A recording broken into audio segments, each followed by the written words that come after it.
On a day when Turkiye was commemorating the anniversary of an earthquake in its south that killed more than 53,000 people last year, at least one person was killed and 5 others were wounded in a terror attack in front of Istanbul's central courthouse. The 2 assailants, a man and a woman, were killed in the gun battle with the security officials.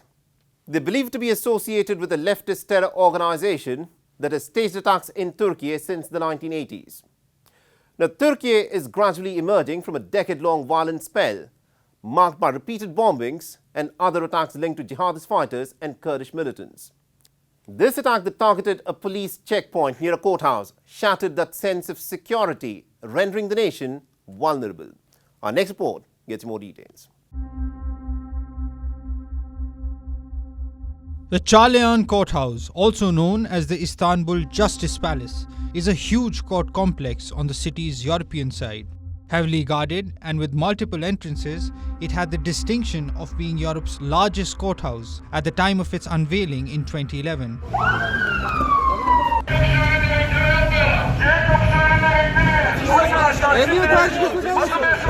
Istanbul's main courthouse turned into the site of a terror attack at 11:46 a.m. local time on Tuesday.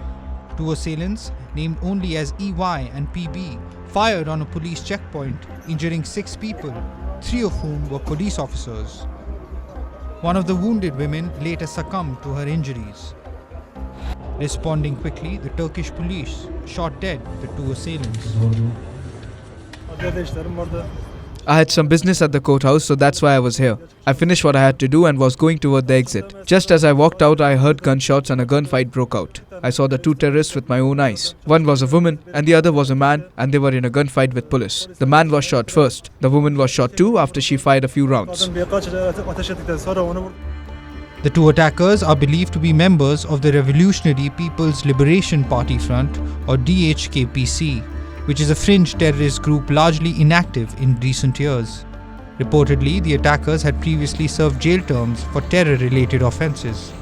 Interestingly, half an hour after the attack, the elder sister of the female attacker appeared in the courthouse as a defendant, facing charges of membership in a terrorist organisation and possession of dangerous materials. Condemning the attack, Turkish President Recep Tayyip Erdogan pledged to continue the fight against terrorism. 2 terrorists, 1 woman and the other a man, were neutralized by our police officers before they could achieve their vile goals.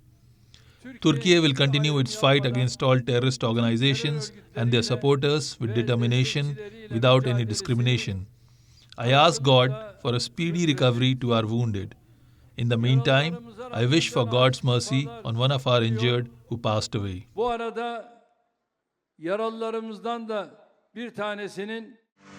A far-left group, DHKP-C, is considered a terrorist organization by Turkey, the United States and the European Union.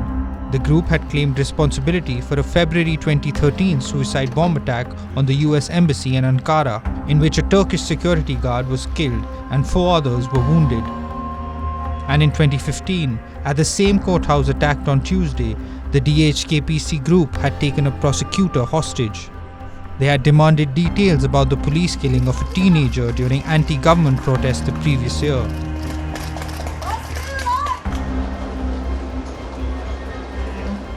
When the police stormed the building, 2 gunmen were killed and the prosecutor also later died of his injuries.